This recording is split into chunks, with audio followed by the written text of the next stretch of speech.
Thank you very much, Murat Bey, and thank you so much, SteelOrbis family, for your kind invitation. This is my fourth or fifth attendance. Veysel said it's been 19 years in the SteelOrbis conference. Well, this is the 100th years of our republic. I'd like to commemorate founding father of our republic and their souls. I'd like to extend my gratitude for what they have done. Veysel Bey has made a great evaluation and he has done great assessments for the midterm forecasts. I hope I'm not going to make a repetition over what they have said. So very fast, I'll start. So there are three main titles in my agenda. If time allows, I'll be talking about short-term steel demand outlook. This year has been very challenging for us, for Turkey, for Turkish steel sector. It's been very challenging, even though this is not very clear. It's been the worst, I guess, right? Even though it is not very clear up until this time. Then I'll be talking about medium-term trends.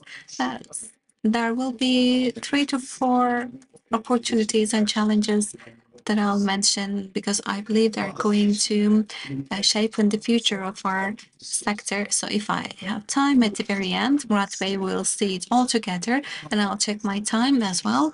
We'll be talking about raw materials markets. Okay, if you wish, I can start. What's going to happen in the short term for the steel sector?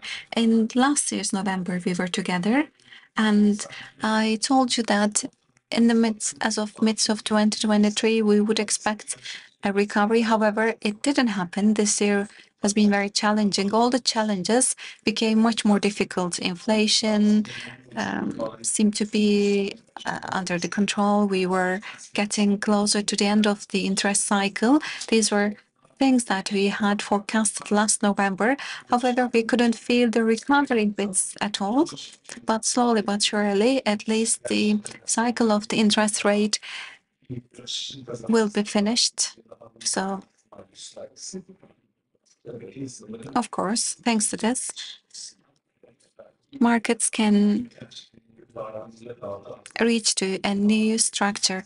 As we have already finished the worst scenario, maybe a recovery could be expected. A lot of things have changed. Russian-Ukrainian war pressed inflation because of the energy prices. Energy prices in our country have changed the production totally.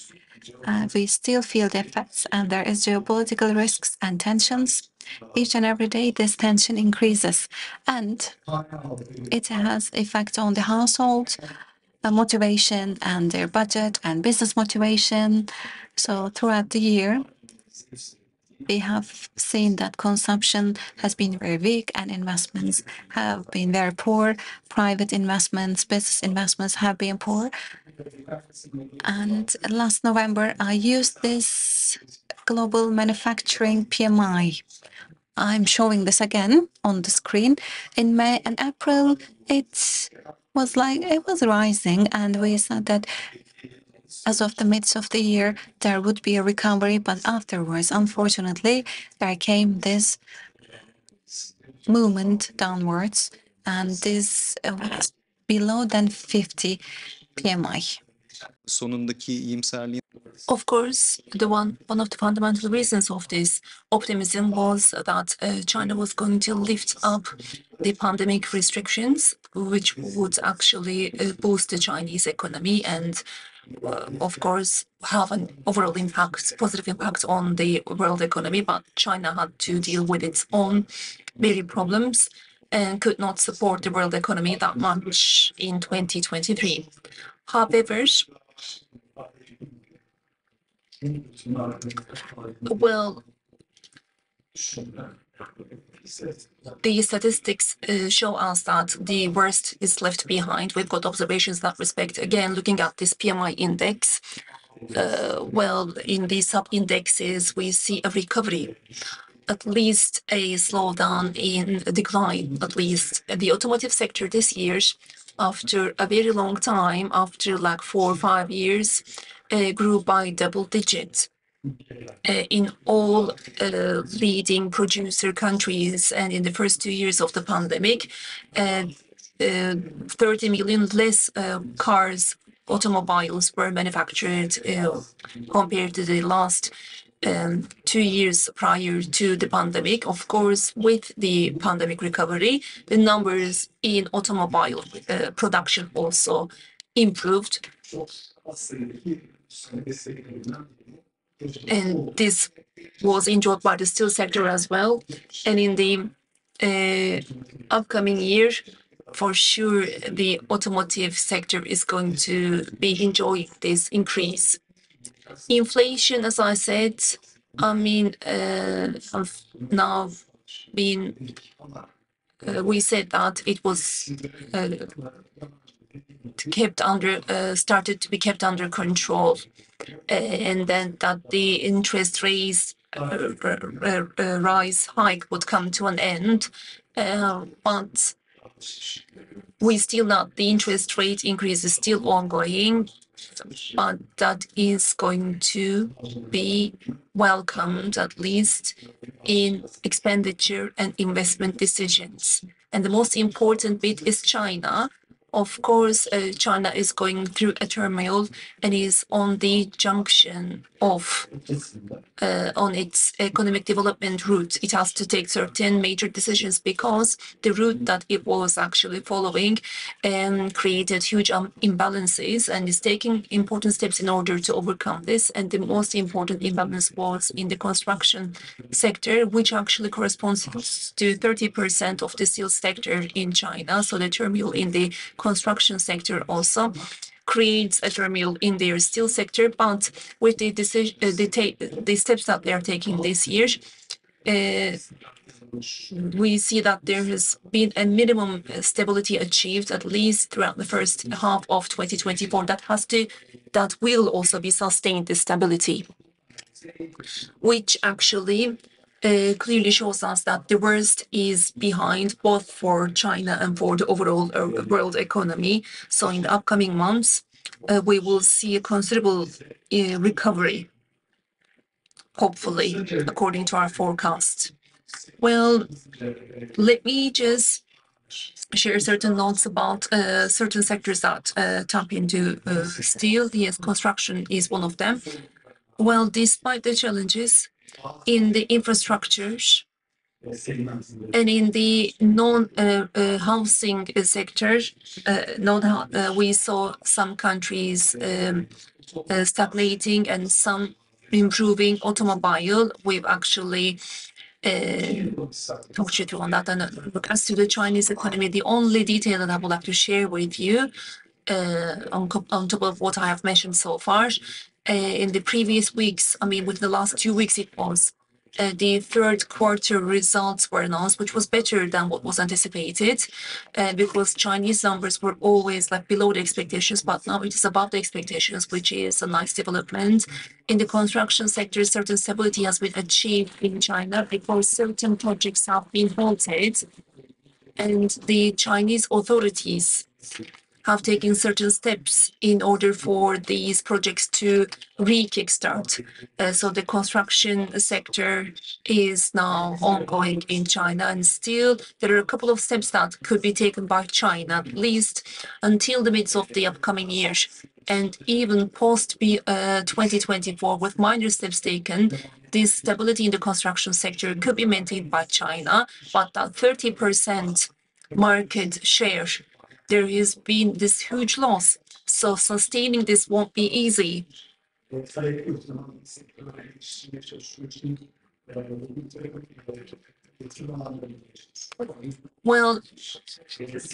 that 30%, if there is this considerable decline there, which means that the stability is going to be sustained.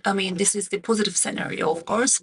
So there is going to be a gradual decrease, not abruptly or as not in the form of a crisis. So looking at the backdrop of all these, the steel demand across the world, what is the forecast like?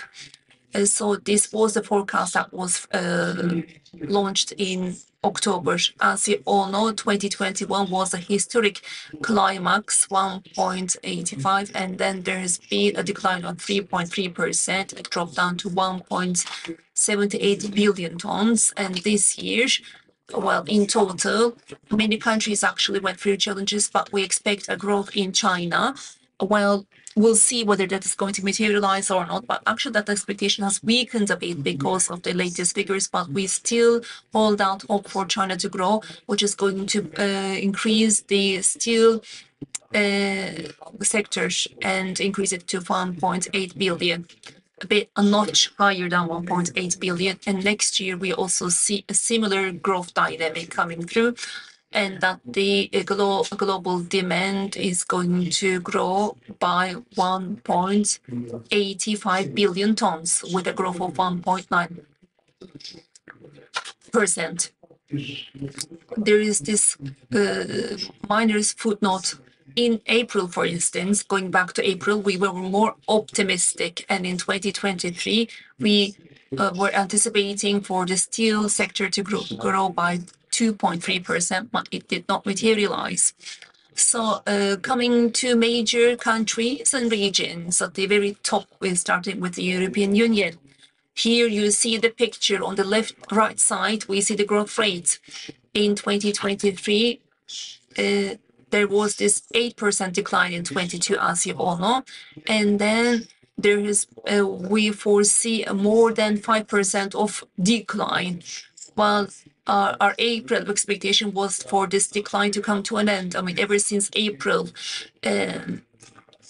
on the contrary to our expectations, things have worsened. And next year, as I have mentioned, we don't see, I mean, with a considerable growth of 6%, the market is going to grow beyond 150 million, hopefully. But in 2007, for instance, for developed countries, it was a climax, a summit for many developed countries. Maybe this is not that major, but still we see that comparison against 2007. So in 2024, Europe is going to only meet 75% of its summit number figures of 2017. And so other Europe, which includes Turkey as well, there was a decline because of the conflict. And then, unfortunately, we had the earthquake, as you all know. And there is this steel demand there now. And just like Vaisal has mentioned, especially in the automotive industry, there is this double-digit growth as well, which actually corresponds to 15% growth expectation for other Europe. And for the upcoming year, our expectation for growth is 5%. Russia, I mean, has showed a considerable difference, actually, as per our expectations. Russia and others, CIS and Ukraine, this country group. Well, with the impact of the sanctions, we were expecting the steel demand to drop in Russia, but with the state investment, now we're expecting a 6% growth for this region. And next year, with the impact of sanctions, the growth rate is expected to drop down to 1%. USMCA, which includes North America, United States, Mexico, Canada. Like last year, there was a 3% of decline, and this year, there is this 1% of increase. I mean, the American economy showed a great resistance despite all the challenges. And this year, we only expect 1% of decline in the steel demand. Mexico is expected to grow by 6%. I mean, this is just like Typhoon has mentioned. I mean, production being brought to nearby regions, logistics factory facility buildings also, they exasperated this growth. And we're expecting steel demand to grow by 6% in Mexico, as I said. Coming to Asia, China, as I have mentioned this year, well, there has been a minor stability ensured. Automotive is really strong in China, and other steel using sectors compared to the previous years, they are expected to grow slightly. So there's going to be 2% of growth, hopefully. And next year, with this stability to be maintained, we expect a flat growth in China at least. And let me just skip other countries in order to use the time efficiently. If you've got questions, maybe later on, we can get back to those countries, or else you can get through me via email. And 2023, when compared it with the pre-pandemic Turkey, is really promising. Well, post-earthquake, the steel demand has soared in our country.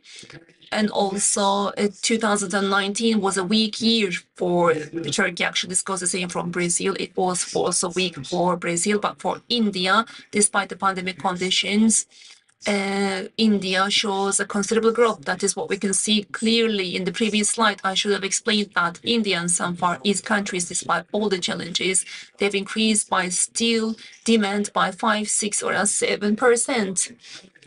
They will continue that momentum. You see India, the second tallest column.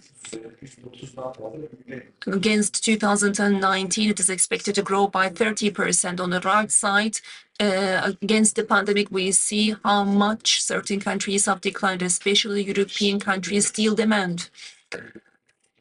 And again, it was mentioned, China in the world steel demand, its ratio. I mean, this graph, let me just explain the details a bit. First of all, the world steel demand is divided into two. From 20 to 24, we see a year-on-year development. The bluish color is developed countries, and in 2020, approximately 60% of the demand was generated by developed countries, whereby 40% only by developing countries. Coming to 2023, developed countries' share has dropped down to 20%. Of course, especially the developing countries and the growth of China had an impact on this. China's share is indicated in gray. In 2020, it had went up to 56% and then dropped down to 51%. But for the first time in 2024, it is expected to decline below 50%. So India is going to grow really fast.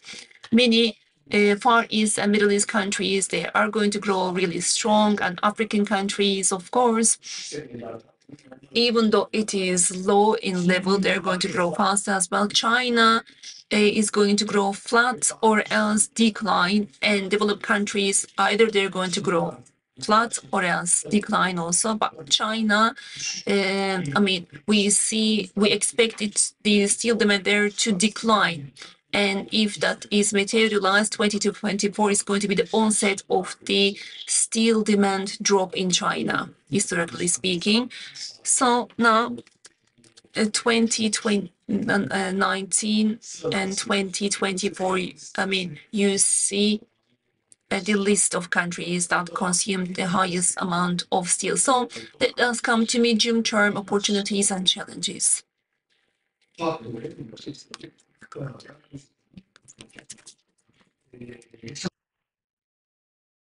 Well, last November, I had also mentioned that the set order of this world, I mean, the way it's been functioning since the 1980s, seems to be changing, especially as of the midst of 2010. I mean, this order that we were used to, economic, geopolitical, well, first of all, there is this pressure of the climate change. Technology is tremendously increasing. AI discussions are followed by everybody. Geopolitically speaking, developing countries, some of them as economic powers in terms of developing technology, they've reached to such a realm that they are no longer satisfied with the old orders. And sociologically speaking, actually, the generation change we see. And ever since the 1980s, the world order now is evolving into a new dimension. And we see the footsteps of it. We hear it really loud and clear. So as of the midst of 2010, we see a gradually increasing turmoil, volatility in the markets, which has become the new norm, a new order. Until a new order is going to be set up, that is going to be the case. So if we are through such a transformation, and if we anticipate that this transformation is going to increase its momentum, especially these major economies, they clearly, frankly, with their announcements, the work that they undertake, they kind of show us that they are accepting this new change, actually, this world order changing, and they're taking steps accordingly. So as the major economies in the world take steps, things will accelerate. And there is this generational change as well. I mean, 10 years later, most probably, governments, companies, enterprises are going to be managed by the ones who were born in the year 2000. I mean, the ones who are used to the 1980s will no longer be around, but mostly people who were born into this new order will be managing these enterprises, which is going to ever exacerbate the change. So what kind of change should we anticipate? First of all, these big major governments, the governments, especially through privatization, and also the rules, regulations set on the various sectors, and the financial sector, for instance, flexing the rules, the regulations, and the government actually had retreated from the social arena a bit, but now we are again switching to a new grand government, grand state kind of order, because the rules are changing. What about the new rules? People are wondering. And the sectorial change and the new sectors, the strategic sectors. Just like post the Second World War, certain sectors were supported by the governments. We again face the same phenomenon here. Certain strategic goods, commodities, and sectors are selected by the government, and their manufacturing activities, both domestic and in the proximity regions, are being discussed by governments themselves, which clearly shows us that the governments will play a bigger role. Infrastructure, of course, as we're going through this change, it cannot be anticipated with of course, without the infrastructure. So in the mid-run, of course, this is going to be a good development that is going to boost the steel demand. Of course, there has been a backing from the globalization. Of course, not in all sectors, but certain sectors won't maybe see this backing. But I don't know whether steel would be a part of that. But this deglobalization, but some of the major steel users, I mean, could see, because of the limitations to international trade, they could be more prone to limitations, barriers in trade. So automotive, of course, is a leading sector when it comes to transformation, electrification, non-driver cars, vehicles, and also this ownership, this mobility, like shared ownership, for instance. These are new concepts, actually, which are accelerating, actually. We see the EVs, for instance, coming from China. And in my previous year presentation, for instance, for 2013 EV, more or less 30% would be achieved. But in the last 3 months, each projection shows that by 2030, the share of EV in the overall automotive industry is going to be 40%, even 45%. China has taken a totally different place. I mean, the graph in the middle shows us the Chinese manufacturers and the foreign manufacturers. It was 44% in 1917, but by 2024, 25, the majority of the producers will be Chinese, especially the ones who are engaging with the EV sector. And we see the automotive exports of China. I mean, China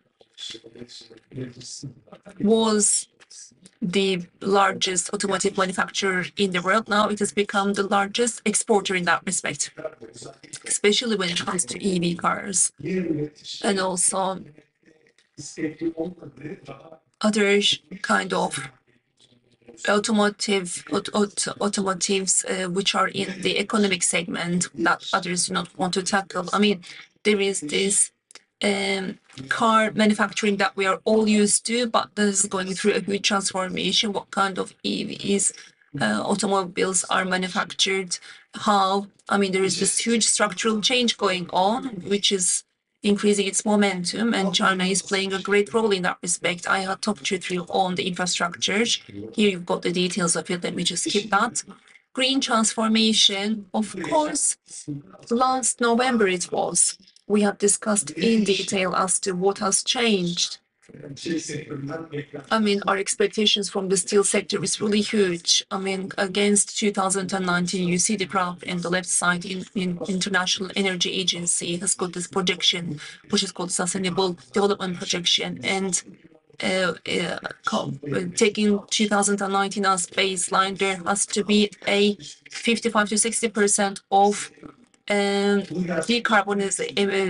de-emission of the global steel sector, which is going to be done with the new technologies, which have to be rolled out really immediately by the steel sector. Again, in the International Energy Agency, in its Sustainable Development Project, you see like when we compare 2019 to 2050, the one indicated in blue is the high furnace BF-BOF, which is over 70%. So this is like dropping to 35%. And the gray is the electric arc furnaces, and they grow up to 40%. And the others are DRR and non-hydrogen and hydrogen technologies. The one in the middle is nice, promising, but we require more aggressive projection, more aggressive transformation, according to certain other projections. But of course, this is up till the last 6 months, while people were discussing these themes as if they were real easily doable. But now for the last 6 months, we are now becoming more realistic when it comes to the doability of these stuff. So the hydrogen steel production, okay, let's do that. There is this 3 words there about which this requires dozens and hundreds of production processes to be developed, optimized, and to be interoperable, which is not an easy task.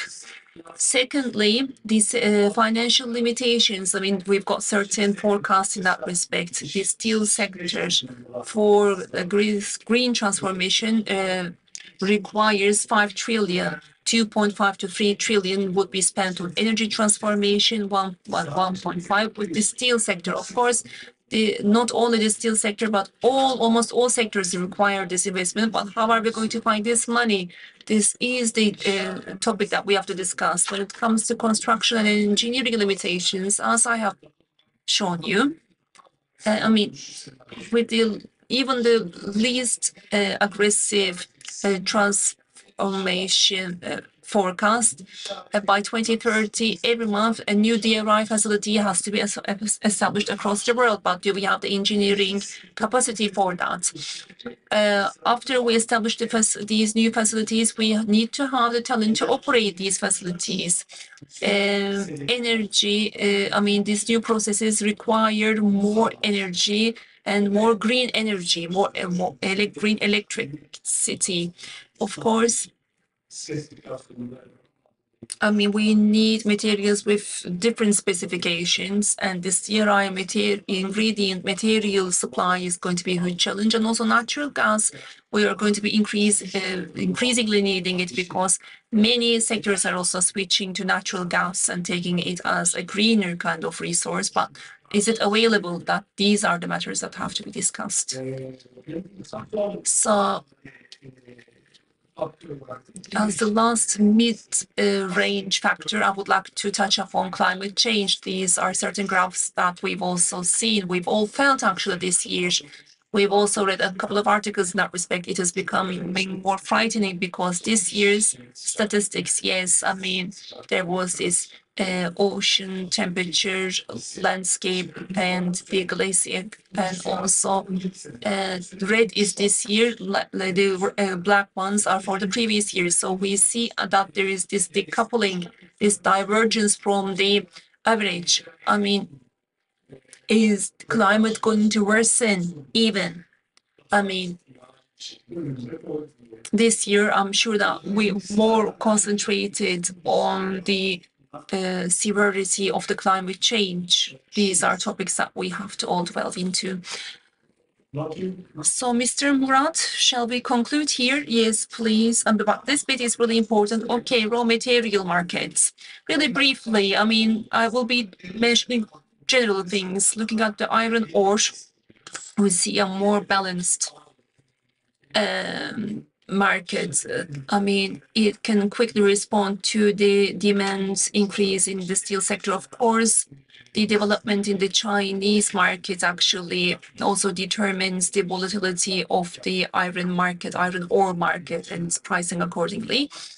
Of course, despite this being the case, with this thanks to this green transformation in the mid-run, a higher quality and pellet feed and pellet is going to be requested. And in order to compensate the supply of it, of course, things could be done or limited, but there is this steps taken. And when we include also geopolitical tensions, or else like for some brotherly countries or proximate regions, for instance, again, initiatives are taken. For instance, in Africa, reserves are being tapped into. In the United States, small mines now have been tapped into, re-tapped into, and in China, actually, demand and in line production, if there is going to be a slight decline there, the iron ore demand could also decrease slightly. But on the other hand, India was not importing iron ore that much, but in the future, it could start importing major iron ore quantities. This goes the same for other Southern American countries.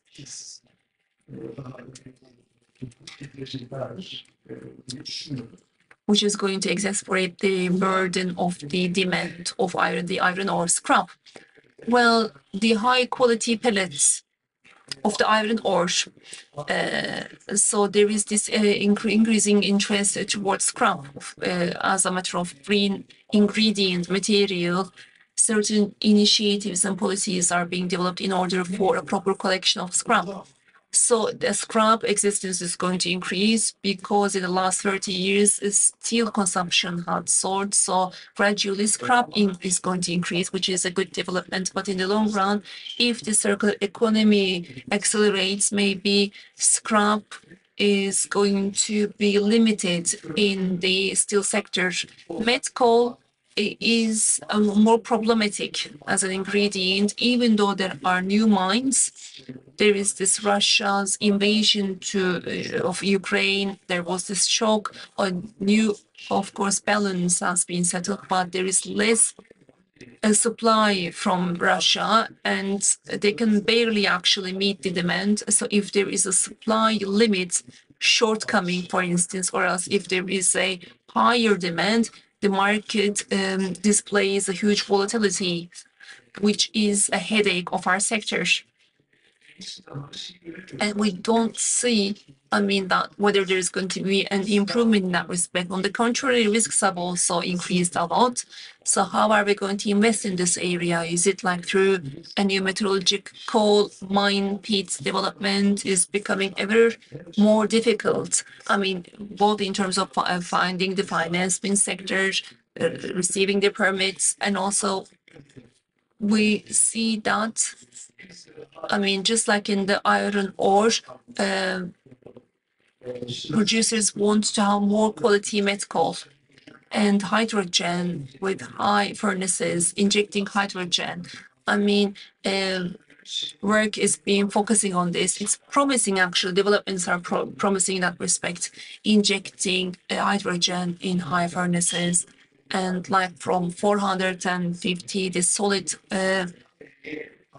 fuel usage to decrease to 350, for instance. But this technology requires a different and a better kind of coal. So in the coal, we need better coal. But on the other hand, of course, higher quality reserves are also diminishing in number, especially in China. So we always had problem in this market. In the future, these problems may soar, unfortunately, in the met coal market. That was all from me. Thank you very much.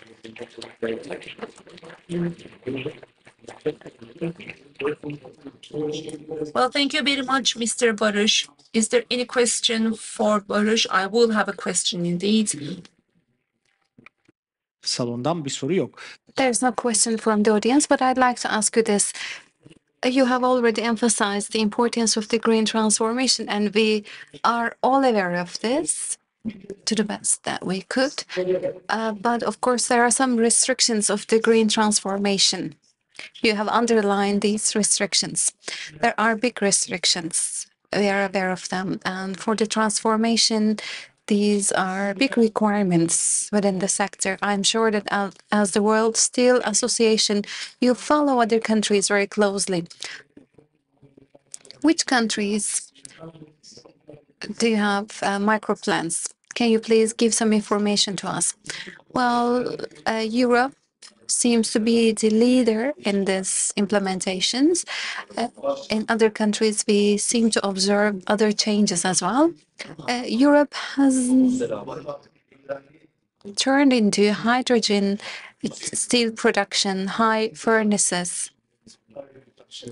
Hydrogen direct reduction technology is going to be utilized. This is also supported by electrical arc furnace. There are many projects like carbon capturing, carbon utilization, but they are lagging behind a little bit. As of 2021, these facilities have planned to be functional, even though these are restrictions. This is the overall plan, and we'll see whether this is going to happen or not.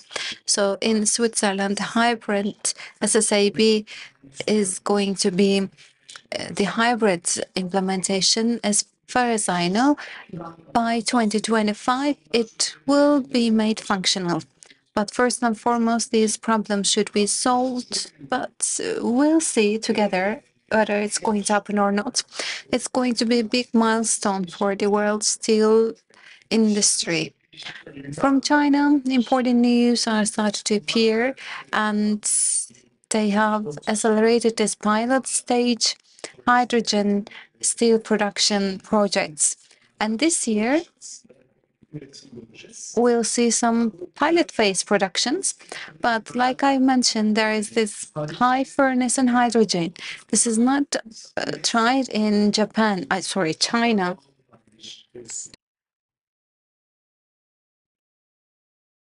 And it is also tried in Europe. So if you can reduce carbon emission of high furnace by 30%, if you can add 30% more with some other changes, if you can do it 60 in total, you could utilize your current facilities and high furnace. I'm not very sure about the details, but it might require less investment compared to fully hydrogen steel production. It might require less green energy and less improvement. So you're not going to be 100% green, you'll be 50% green. However, very soon, in a very speedy manner, you are going to come a longer way. So these strategies will be available.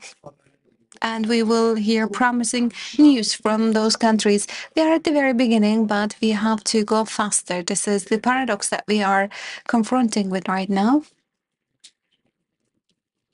Yes. I think this is more than enough. Thank you so much. Any questions for Barış? I see a hand there.